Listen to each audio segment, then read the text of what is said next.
Kanina habang ako ay nagdarasal sa madaling araw, nagpakita sa akin ang Birhen ng Lourdes ng isang panalangin na magbabago sa inyong buhay sa loob ng 9 na araw. Ang nakita ko ay umuga sa aking kaluluwa. Ang panalangin na ito ay magdadala ng milagro sa inyong pamilya. Pero bago ko sabihin ang lahat, nais kong maramdaman nyo ang presensya ng mahal na ina na bumibisita sa inyo ngayon. Kayo ay makakatanggap ng kapayapaan na higit pa sa inyong inaasahan. Isang kapayapaan na magpapatahimik sa inyong mga puso at isip sa gitna ng anumang bagyo o pagsubok. Ito ay para sa lahat ng nanonood, bawat isa sa inyo na umaasa sa biyaya ng Diyos sa bawat araw. Ang Birhen ay naghahanda ng mga pagpapala na magpapagaan sa inyong mga pasanin, lalo na sa mga bigat na matagal na ninyong dinadala sa inyong mga balikat at puso. Handa niyang ibuhos ang kanyang awa sa inyong lahat, mga awa na magdadala ng bagong simula at pag-asa. Nakikita ko na kayo ay naghahanap ng kasagutan sa inyong mga problema, mga tanong na matagal nang bumabagabag sa inyong isip at kaluluwa, at narito ako upang ibigay iyon sa inyo sa pamamagitan ng gabay ng Birhen ng Lourdes. Ang panalangin na ibabahagi ko ay susi sa pagbabago, isang biyaya na personal na ibibigay sa inyo ng mahal na ina, na nagmamahal sa bawat isa sa atin ng walang pasubali. Hindi ito ordinaryong panalangin, ito ay isang interbensyon mula sa langit para sa inyong partikular na pangangailangan, isang tugon sa inyong tapat na paghahanap sa Kanya. Huwag kayong mag-alinlangan, sapagkat ang Kanyang pagmamahal ay walang hanggan at ang Kanyang kapangyarihan ay walang katapusan. Makakatanggap kayo ng pagpapahinga mula sa inyong mga pagod, pag-asa sa inyong kawalan, at liwanag sa inyong dilim. Ang banal na kasulatan ay nagsasabi sa atin na, humingi kayo at kayo'y bibigyan, humanap kayo at kayo'y makakasumpong, kumatok kayo at kayo'y pagbubuksan. Mateo 7:7, ang pangako na ito ay lalong naging malinaw sa mga mensahe ng Birhen ng Lourdes kay Santa Bernadette Soubirous, ang simpleng dalagita na pinili ng Diyos upang ipahayag ang kanyang kapangyarihan sa mundo. Si Santa Bernadette ay nagturo sa atin ng kahalagahan ng panalangin at penitensya, at kung paano ang mga ito ay magbubukas ng daan sa mga himala, lalo na para sa mga may sakit at makasalanan. Ang mga santo ay nagsasabi na ang debosyon kay Maria ay isang siguradong daan patungo sa kanyang anak, si Jesus, sapagkat walang sinuman ang mas makapaglalapit sa atin kay Kristo kaysa sa kanyang sariling ina, na kanyang ipinagkaloob sa atin bilang ating ina. Sa Lourdes ay nalaman ng buong mundo ang kapangyarihan ng tubig na dumadaloy mula sa groto, at ang walang katumbas na panalangin ng rosaryo, na ginamit mismo ng Birhen bilang halimbawa. Ang Papa ay nagturo ng kahalagahan ng pagbabalik loob at pananalig bilang pundasyon ng isang tunay na Kristiyano na naghahanap ng kaligtasan. Sa aking paglalakbay sa Lourdes, nasaksihan ko mismo ang mga himala na nagpapatunay sa kapangyarihan ng pananampalataya at ang pagmamahal ng mahal na ina, mula sa mga bulag na nakakita, mga pilay na nakalakad, at mga puso na nagbago ng lubusan. Ang mga himala ay nagpapatunay na ang Diyos ay buhay at ang Birhen ay patuloy na nakikialam sa ating buhay, hindi lamang noong unang panahon kundi maging ngayon sa kasalukuyan nating mga problema. Ang kanyang mga mensahe ay nananatiling napapanahon at mahalaga para sa ating kaligtasan. Ito ang mga katotohanan na pinaniniwalaan at ipinapahayag ng Simbahang Katolika sa loob ng libu-libong taon na nagbibigay patunay sa kapangyarihan ng panalangin sa pamamagitan ni Maria. Alam ninyo, binabasa ko ang bawat comment ni Maria, Jose, Ana, Juan, at marami pang iba na walang sawang sumusuporta sa channel na ito, na nagbibigay ng kanilang oras upang makinig at matuto. Mga tapat na devotos tulad ninyo na patuloy na nagtitiwala sa kapangyarihan ng panalangin at sa pamamagitan ng mahal na Birhen. Ang Birhen ay nakikita kayong naghahanap ng tulong, nakikita niya ang bawat luha na dumadaloy sa inyong mga mata, at ang bawat hikbi ng inyong puso sa gitna ng inyong mga pagsubok. Kayo na palaging nagko-comment dito at nagpapakita ng inyong pananampalataya sa pamamagitan ng inyong mga pagpapahayag ng pag-asa, magbabago ang inyong buhay simula ngayon at mararamdaman nyo ang kanyang presensya sa inyong mga tahanan. Ang pagtugon ninyo sa kanyang tawag ay hindi mapapawalang bisa, bawat pagsisikap ninyo ay nakikita at pinahahalagahan ng mahal na ina sa langit. Nararamdaman ko sa puso na ang pananalig ninyo ay magbubunga ng himala, mga himalang personal na magpapatunay sa pagmamahal ng Diyos para sa inyo. Sinasabi sa akin ng mga santo na ang mga tapat na anak ni Maria ay hindi kailanman iwanan, lalo na sa oras ng pangangailangan, sila ay kanyang yayakapin at aalalayan sa bawat hakbang. Kaya't yakapin niyo ang pag-asang inihahanda niya para sa inyo, sapagkat ito ay para sa inyong ikabubuti at kaligtasan. Ang inyong debosyon ay hindi nasasayang, bagkus ito ay nagbubukas ng pintuan sa mga biyaya na higit pa sa inyong inaasahan. Para ito sa inyong lahat, walang pinipili, walang naiba. Kayo na nahihirapan sa sakit, sa mga karamdaman na tila walang lunas, sa mga pisikal na kirot na nagpapahirap sa inyong araw-araw na pamumuhay at nagpapababa ng inyong kalidad ng buhay. Lahat ng nawalan ng trabaho at nag-aalala kung saan kukunin ang susunod na kakainin ng pamilya, mga nag-isip kung paano tustusan ang kanilang mga anak at magbigay ng maayos na kinabukasan sa gitna ng kawalan ng katiyakan. Sino mang hindi makatulog sa problema, sa mga alalahanin na bumabalot sa inyong isip sa gabi, mga kabalisahan na nagpipigil sa inyong magkaroon ng kapayapaan at pahinga. Lahat ng dumaan sa matinding pagsubok, sa mga trahedya na nagdulot ng kalungkutan sa inyong puso, sa mga pagkawala na nag-iwan ng malalim na sugat na tila walang kagamutan. Ito ay para sa inyong lahat na nakakaramdam ng bigat sa dibdib, sa mga nakikibaka sa kalungkutan, sa mga pamilyang nagkakawatak-watak dahil sa hindi pagkakaunawaan at galit, sa mga anak na naliligaw ng landas at nangangailangan ng gabay upang makabalik sa tamang direksyon. Walang sinuman sa inyo ang maiiwanan sa panalangin na ito.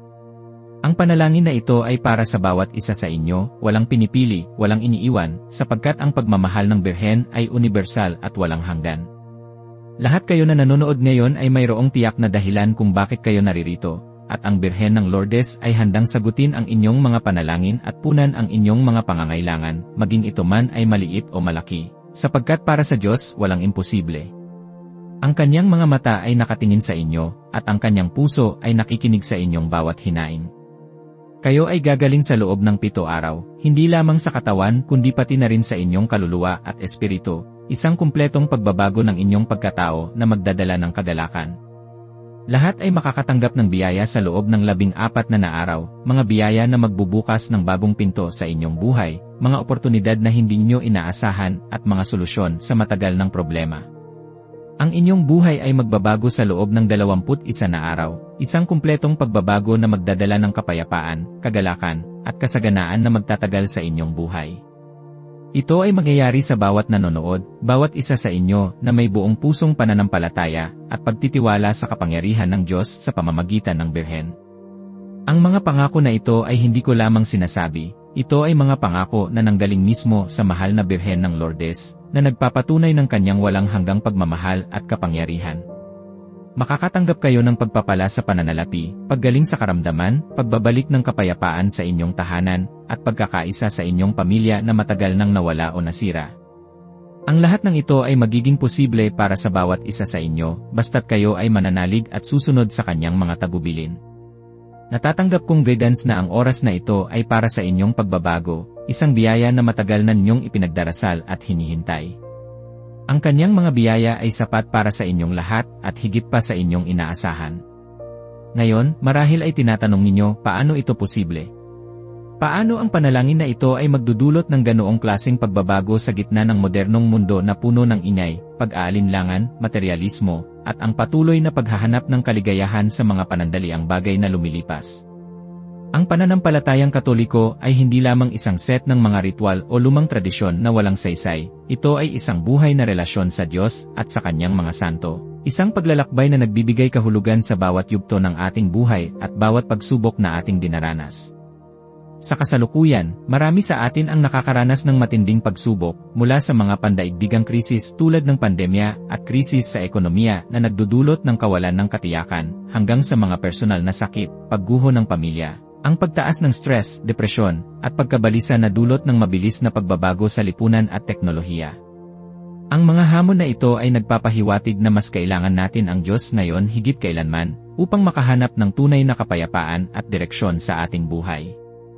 Ang panalangin, lalo na ang debosyon kay Birhen Maria, ay hindi isang pagtakas mula sa realidad o isang paraan upang maging pasibo sa ating mga problema. Ito ay isang direktang paraan upang harapin ang realidad na may lakas, pag-asa, at kapayapaan na galing sa Diyos. Ang panalangin ay nagbabago ng puso, nagbibigay ng bagong pananaw sa problema, at nagbubukas ng pinto sa mga solusyon na hindi natin kayang isipin sa sarili nating lakas at karunungan. Ang debosyon kay Maria, partikular sa Birhen ng Lourdes, ay nagbibigay sa atin ng isang ina na nagmamahal sa atin ng walang pasubali, isang ina na laging handang pakinggan ang bawat hinaing ng kanyang mga anak at mamagitan para sa atin. Tulad ng isang tunay na ina, siya ay sumasalo sa ating mga pasanin, nakikinig sa ating mga hinaing, at nagdadala ng ating mga panalangin sa kanyang anak, si Jesus, at sa kanyang ama, na may kapangyarihan at pagmamahal. Maraming problema sa modernong panahon ang dulot ng kawalan ng pag-asa, pagkakawatak-watak ng pamilya, at ang pagkawala ng moralidad at pananampalataya. Ang debosyon kay Maria ay nagpapalakas ng ating moral na kompas at nagbibigay sa atin ng pag-asa na ang Diyos ay kumikilos sa ating buhay sa kabila ng lahat ng kahirapan. Tignan niyo si Santa Bernadette Soubirous, isang simpleng batang babae na nakaranas ng pagdurusa, karamdaman, at kahirapan sa buhay, ngunit sa pamamagitan ng kanyang katapatan sa Birhen, siya ay naging instrumento ng Diyos para sa milyon-milyong kaluluwa sa buong mundo na nagbigay inspirasyon sa marami.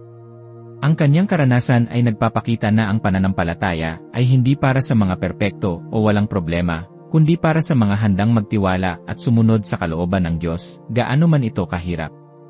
Ang kanyang mga pagsubok ay tulad din ng sa atin ngayon, ngunit ang kanyang pagtugon ay nagbigay ng liwanag at pag-asa sa sanlibutan.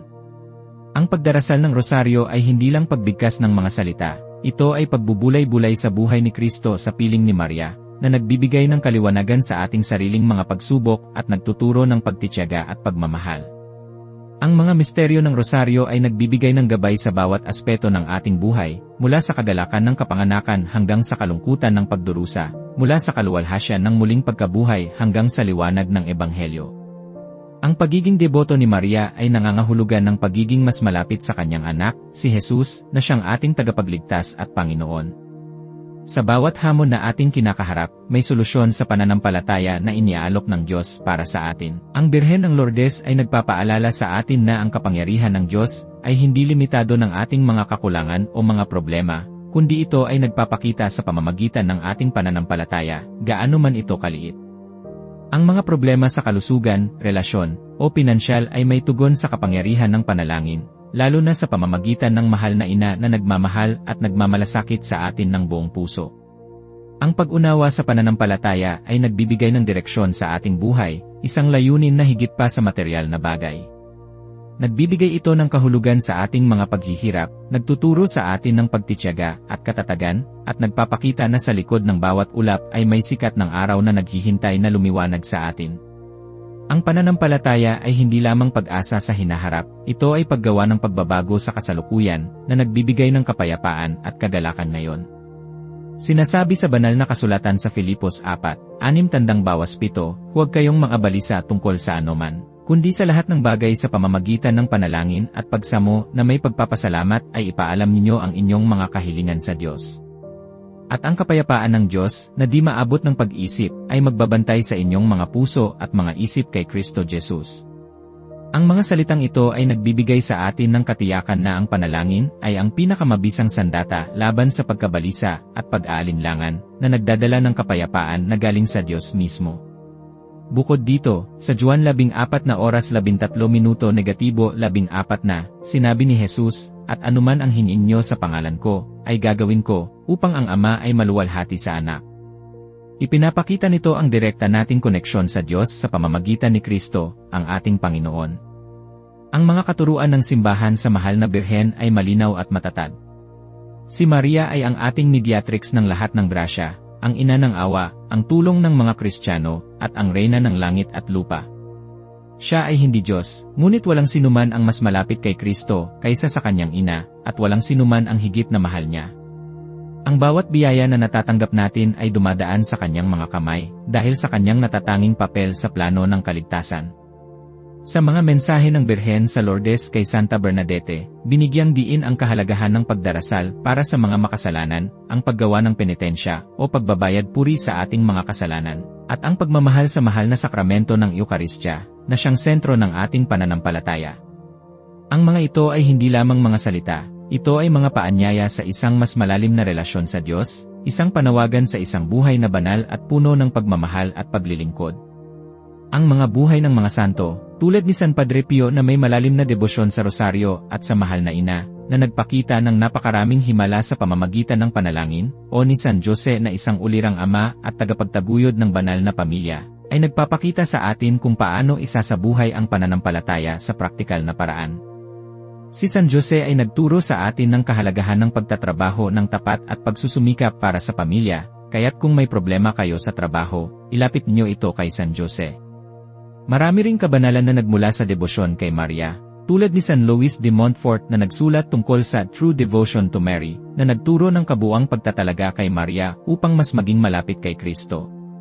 Ang bawat pagdarasal, bawat gawa ng pagmamahal na iniaalay kay Maria, ay isang hakbang patungo sa pagpapala at isang pagpapahayag ng ating pagtitiwala sa kanyang pamamagitan.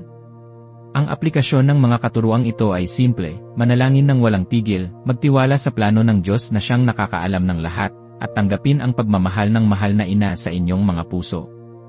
Sa bawat Ave Maria na ating binibigkas, bawat dasal na ating iniaalay, tayo ay lumalapit sa isang mas malalim na pag-unawa sa kanyang kalooban at isang mas malakas na koneksyon sa kanyang pagmamahal. Ang mga himala sa Lourdes ay patunay na ang kapangyarihan ng Diyos ay nananatili, at ang pananampalataya ay makapaglilipat ng bundok ng pagsubok sa ating buhay. Kaya huwag kayong panghinaan ng loob, sapagkat ang Diyos ay kasama ninyo sa bawat pagsubok. Ang lahat ng katuruang ito ay nagpapatunay na ang landas ng pananampalataya ay ang pinakamainam na landas patungo sa kapayapaan at kaligayahan, hindi lamang sa buhay na ito kundi maging sa kabilang buhay. Ang mahal na ina ay naghihintay na kayo ay sumagot sa kanyang tawag sa pagbabalik loob at pananalig. Lahat kayo ay inaanyayahan na lumapit sa kanya, at makikita ninyo ang malaking pagbabago sa inyong buhay. Ngayon, paano natin isasabuhay ang mga aral na ito sa ating pang-araw-araw na buhay? Hindi ito nangangailangan ng komplikadong ritual o mahabang oras na mahirap isingit sa ating abalang schedule. Nagsisimula ito sa isang tapat na puso, isang simpleng pagpapakumbaba sa harap ng Diyos. Tulad ng ginawa ni Santa Bernadette na simpleng sumunod sa mga tagubilin ng Birhen, na nagpakita ng kanyang matinding pananampalataya, kailangan lang natin ang pananampalataya at pagtitiwala sa kanyang kapangyarihan. Ang unang hakbang ay ang pagbigkas ng isang simpleng dasal ng pagpapakumbaba, isang pagkilala sa ating pagiging tao at ang ating pangangailangan sa Diyos, tulad ng Mahal na Birhen ng Lourdes, narito ako, isang makasalanan na nangangailangan ng iyong tulong at pagmamahal. Humihingi ako ng tawad sa aking mga kasalanan at nagtitiwala ako sa iyong kapangyarihan na idalangin ako sa Diyos. Pagkatapos nito, maaari tayong magsimulang magbulay-bulay sa mga misteryo ng rosaryo, tulad ng ginawa ng napakaraming santo at mga deboto sa buong kasaysayan. Halimbawa, sa pagdarasal ng Joyful Mysteries, isipin niyo ang pagkababa ng Diyos sa ating kalagayan, ang pagiging ina ni Maria sa atin. Ito ay nagtuturo sa atin ng pagpapakumbaba, pagtanggap sa kalooban ng Diyos, at kagalakan sa kanyang presensya sa ating buhay. Sa mga oras ng pagdurusa, maaari ninyong pagbulayan ang Sorrowful Mysteries, upang maunawaan ang pagmamahal ni Kristo at ang kanyang sakripisyo para sa ating kaligtasan. Hindi kailangan ng formal na listahan o pilit na pagbigkas, basta't ang puso ay bukas at taimtim ang intensyon. Maaari tayong magdasal ng isang simpleng Aba Ginoong Maria ng buong puso, o kaya naman, bumulong ng isang mabilis na dasal sa mahal na ina sa gitna ng inyong araw, sa bus, sa trabaho, o bago matulog. Ang mahal na Birhen ay nakikinig sa bawat dasal, kahit gaano pa kaliit o kasimple, sapagkat ang mahalaga ay ang sinseridad ng puso na lumalapit sa kanya. Ang mahalaga ay ang ating intensyon at ang pagtitiwala sa kanyang pamamagitan, na siya ay mabisang tulay sa Diyos. Kung kayo ay nahihirapan sa sakit, maaari ninyong sambitin, Birhen ng Lourdes, Ina ng Kagalingan, idalangin mo ako sa iyong anak upang ako ay gumaling sa aking sakit at maibsan ang aking pagdurusa. Kung kayo naman ay may problema sa pinansyal, maaari kayong magdasal, Mahal na Birhen, ikaw ang tagapagbigay ng biyaya, tulungan mo akong makahanap ng paraan upang maibigay ang pangangailangan ng aking pamilya at magkaroon ng sapat na ikabubuhay. Kung may problema kayo sa inyong pamilya, maaari ninyong isigaw sa kanya, Ina ng Kapayapaan, ibalik mo ang pagmamahalan at pagkakaisa sa aming tahanan at sa aming mga puso. Ang mga ito ay hindi lamang mga salita, ito ay mga pagpapahayag ng ating pananampalataya na ang Diyos ay kumikilos sa pamamagitan ni Maria, na siyang ating mabisang tagapamagitan. Tandaan, ang panalangin ay isang pag-uusap sa Diyos, at sa pamamagitan ng ating ina, mas madali nating maabot ang kanyang puso, sapagkat walang anak ang tinatanggihan ng isang ina na may malalim na pagmamahal. Kaya't huwag mag-atubiling buksan ang inyong puso sa kanya, ibuhos ang inyong mga problema, at hayaan siyang mamagitan para sa inyo. Ngayon, ibibigay ko sa inyo ang panalangin na nagpakita sa akin ang mahal na Birhen ng Lourdes, isang panalangin na may matinding kapangyarihan at pagbabago. Ito ay isang nobena, isang banal na panalangin na inaalay sa loob ng 9 na magkakasunod na araw, na siyang banal na bilang ng nobena sa ating tradisyon at pananampalataya. Ang panalangin na ito ay malalim, at kailangan nyo itong dasalin ng buong pagtitiwala, sa isang lugar kung saan kayo ay hindi maaabala, marahil sa umaga bago magsimula ang inyong araw, o sa gabi bago matulog, upang magkaroon ng taimtim na pakikipag-ugnayan sa Diyos at sa mahal na Ina. Ang bawat araw ay may layunin, at ang bawat salita ay may kapangyarihan na galing sa langit. Tandaan, ang 9 na araw ay sumasagisag sa paghihintay ng mga apostol at ni Maria sa pagbaba ng banal na espiritu sa Pentecosts. Isang panahon ng matinding panalangin at pag-asa na nagdulot ng malaking pagbabago sa simbahan at sa mga puso ng mga mananampalataya.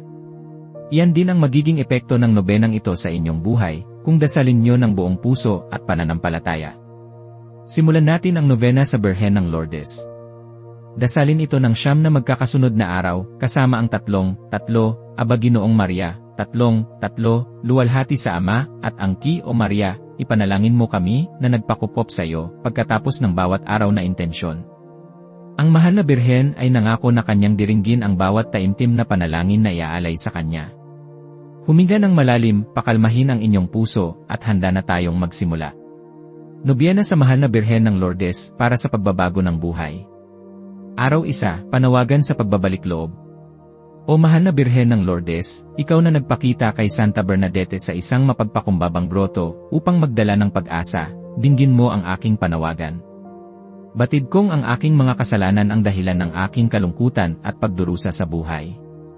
Tulungan mo akong magsisi ng lubusan at magbalik loob sa iyong anak na si Jesus, ang aking tagapagligtas. Sa pamamagitan ng iyong mga mensahe ng penitensya, akayin mo ako sa isang buhay na mas kalugod-lugod sa Diyos, puno ng kabanalan at pagmamahal. Linisin mo ang aking puso at kaluluwa upang maging karapat-dapat ako sa iyong mga biyaya at pagpapala. O Ina ng Awa, idalangin mo ako.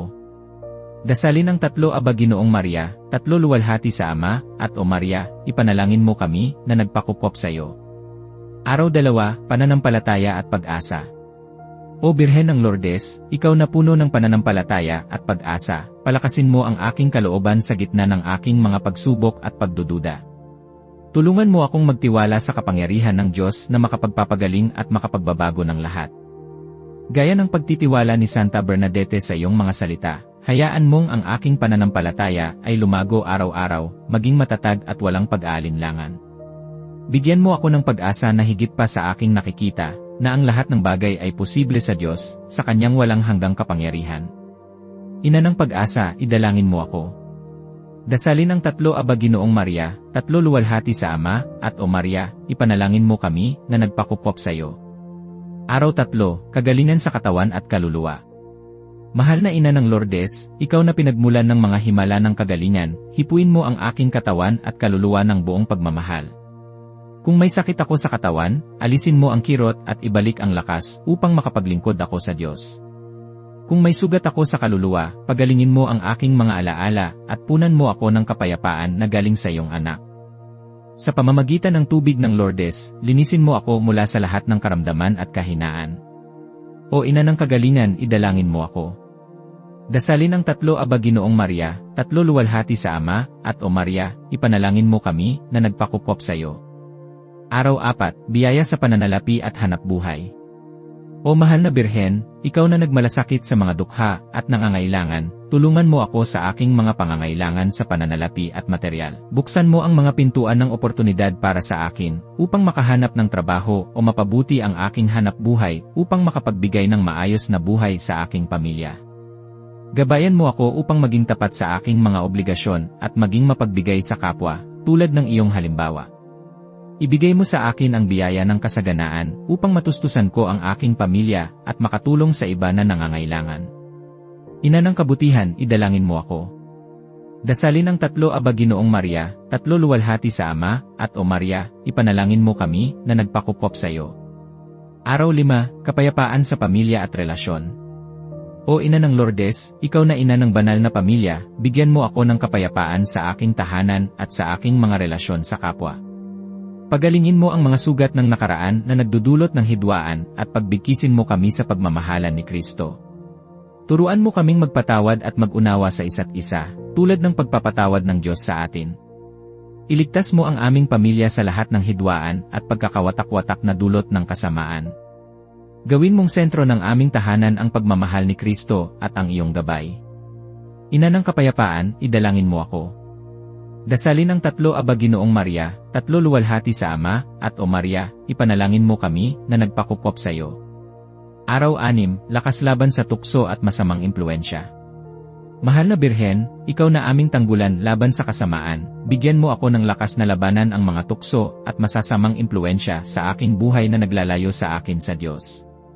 Protektahan mo ako mula sa mga bitag ng kaaway at akayin mo ako sa landas ng kabutihan at katarungan.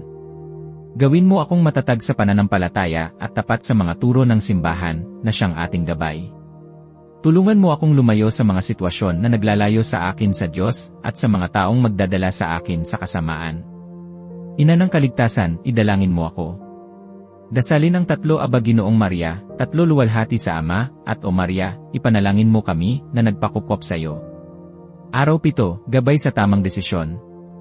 O Birhen ng Lourdes, ikaw na puno ng karunungan, gabayan mo ako sa paggawa ng tamang desisyon sa aking buhay, lalo na sa mga krus na daan. Liwanagan mo ang aking isip upang makita ko ang kalooban ng Diyos sa bawat sitwasyon, gaano man ito kahirap. Tulungan mo akong pumili ng landas na magbibigay ng kaluwalhasyan sa Diyos at kapakinabangan sa aking kaluluwa at sa aking kapwa. Sa mga oras ng pagkalito, ikaw ang aking gabay at liwanag. Ina ng karunungan, idalangin mo ako. Dasalin ang tatlo Aba Ginoong Maria, tatlo luwalhati sa Ama, at O Maria, ipanalangin mo kami na nagpakupop sa iyo. Araw 8, pagpapakumbaba at paglilingkod. Mahal na Ina, ikaw na uliran ng pagpapakumbaba at paglilingkod, turuan mo akong maging mapagpakumbaba tulad mo, walang pagmamataas o kapalaluan. Tulungan mo akong maglingkod sa kapwa ng walang pag-aalinlangan, at makita si Kristo sa bawat taong aking nakakasalamuha, lalo na sa mga mahihirap at nangangailangan. Alisin mo sa akin ang kapalaluan at ang pag-ibig sa sarili na humahadlang sa aking paglago. Gawin mo akong instrumento ng iyong kapayapaan at pagmamahal sa mundo, upang maging liwanag sa dilim. Ina ng paglilingkod, idalangin mo ako. Dasalin ang tatlo Aba Ginoong Maria, tatlo luwalhati sa Ama, at O Maria, ipanalangin mo kami na nagpakupop sa iyo. Araw 9, pagpapasalamat at pagpapatuloy.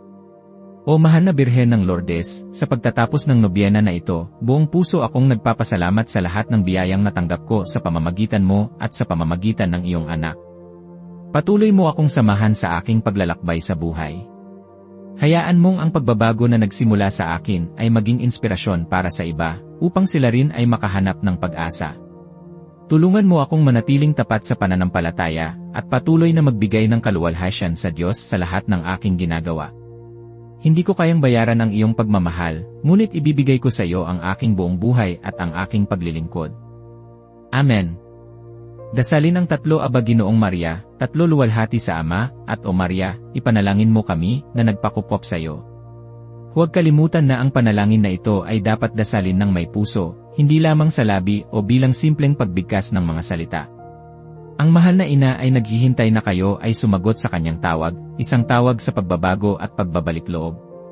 Ang bawat dasal na iniaalay ninyo ay isang hakbang patungo sa pagtanggap ng kanyang mga biyaya at pagpapalakas ng inyong pananampalataya. Magpatuloy kayo sa pagdarasal ng rosaryo araw-araw, magbasa ng banal na kasulatan para sa gabay at inspirasyon, at dumalo sa misa upang makatanggap ng banal na Eukaristya, ang katawan at dugo ni Kristo. Ang lahat ng ito ay bahagi ng pagpapatibay ng inyong relasyon sa Diyos at sa mahal na Ina, na magbibigay ng tunay na kapayapaan at kaligayahan sa inyong buhay. Nararamdaman ko ngayon ang malakas na presensya ng mahal na Birhen ng Lourdes. Hindi ito imahinasyon, kundi isang katotohanan ng Espiritu Santo. Narito siya sa bawat isa sa inyo, sa bawat tahanan na nanonood ng videong ito, na bumibisita sa inyong mga puso at kaluluwa. Damhin inyo ang kanyang pagmamahal na bumabalot sa inyong puso, ang kanyang kapayapaan na pumupuno sa inyong kaluluwa, na nagpapagaan sa lahat ng inyong mga pasanin at mga kabalisahan. Isipin niyo ang inyong mga problema, ang inyong mga sakit, ang inyong mga pagdaramdam, ang inyong mga takot, ang inyong mga pangarap na tila imposible. Ngayon na ang tamang panahon upang ilapag ang lahat ng iyon sa paanan ng Birhen ng Lourdes. Tumugon kayo sa kanyang tawag na magbago, na magtiwala, at magkaroon ng ganap na pananampalataya. Sabihin niyo sa kanya ngayon, ng buong lakas ng inyong pananampalataya, Ina, narito ako. Handa akong sumunod sa iyo, handa akong tanggapin ang iyong biyaya at ang lahat ng pagbabago na inihahanda mo para sa akin. Hindi ito isang pilit na emosyon o isang performance para sa iba, kundi isang natural na pagdaloy ng Espiritu Santo na nagbibigay buhay sa inyong pananampalataya at nagpapalakas sa inyong loob. Ang Birhen ay naghahanda ng isang bagong simula para sa inyong lahat, isang pahina na puno ng pag-asa at pagpapala, isang bagong kabanata sa inyong buhay. Ang paggaling ay nasa inyong mga kamay, ang kapayapaan ay nasa inyong mga puso, ang kasaganaan ay nasa inyong mga tahanan. Tanggapin niyo ngayon, sa pananampalataya, ang lahat ng pangako ng mahal na ina, sapagkat siya ay matapat sa kanyang mga salita at sa kanyang pagmamahal. Sa kapangyarihan ng Diyos Ama, Diyos Anak, at Diyos Espiritu Santo, at sa pamamagitan ng makapangyarihang pamamagitan ng mahal na Birhen ng Lourdes, ipinapahayag ko na ang inyong buhay ay magbabago ng lubusan. Ang mga kadena ng pagdurusa at pagkabalisa ay mapuputol. Ang pag-asa ay muling sisikat sa inyong mga kaluluwa. Magkakaroon kayo ng bagong lakas at layunin sa buhay. Purihin ang Diyos. Purihin ang mahal na Birhen. Ito ang oras ng inyong himala at pagbabago. Mga minamahal kong kapatid sa pananampalataya, ang mga pangako na ibinigay natin ngayon ay hindi lamang mga salita. Ito ay mga deklarasyon ng pagbabago na darating sa inyong buhay kung kayo ay mananalig at mananatiling tapat sa Diyos. Tandaan, ang paggaling sa 7 araw, ang biyaya sa 14 na araw, at ang kumpletong pagbabago ng buhay sa 21 na araw ay posible sa pamamagitan ng walang hanggang awa ng Diyos at ang makapangyarihang pamamagitan ng Birhen ng Lourdes. Patuloy tayong manalangin, patuloy tayong magtiwala, at patuloy tayong sumagot sa kanyang tawag na maging mas malapit sa kanyang anak. Ang nobena na ibinigay ko sa inyo ay isang tulay sa inyong mga pangarap at mga hangarin, isang paraan upang maging mas malapit kayo sa Diyos at sa kanyang kalooban. Ipatuloy ninyo ito ng may buong katapatan at pag-asa sa kanyang pagmamahal. Kung kayo ay handa na sa pagbabago, kung kayo ay naniniwala sa kapangyarihan ng panalangin at sa pagmamahal ng mahal na Birhen, nais kong makita ang inyong pagtugon at maramdaman ang inyong presensya sa aming komunidad. Kaya't isulat ang inyong pangalan sa comments ngayon, upang makapagdasal ako para sa inyo ng personal sa aking mga panalangin sa gabi at sa banal na misa. Ito ay isang banal na koneksyon, isang paraan upang maging bahagi kayo ng aming lumalagong komunidad ng pananampalataya na nagkakaisa sa panalangin at pagmamahalan. I like ang video na ito bilang isang matibay na act of faith sa kapangyarihan ng Birhen ng Lourdes na kayang gawin ang lahat ng bagay na imposible sa paningin ng tao, sapagkat para sa Diyos, walang imposible. At, isang mahalagang paalala, I share ang video na ito sa 9 na tao sa inyong buhay, ang sacred number ng novena, upang maipalaganap natin ang mensahe ng pag-asa at pagbabago sa mas maraming kaluluwa na nangangailangan ng kagalakan at biyaya ng mahal na ina. Sa susunod nating video, tatalakayin naman natin ang mga lihim na panalangin ni San Miguel Arcangel para sa proteksyon, laban sa masasamang espiritu at sa panganib ng mundo, na isang napakahalagang paksa sa panahong ito. Huwag kayong mawawala. Hanggang sa muli, mga minamahal, manatili kayong may pananampalataya at pag-asa, at naway ang pagmamahal ng mahal na ina ay patuloy na bumalot sa inyo ngayon at magpakailanman. Purihin ang Diyos at naway pagpalain kayo ng mahal na ina.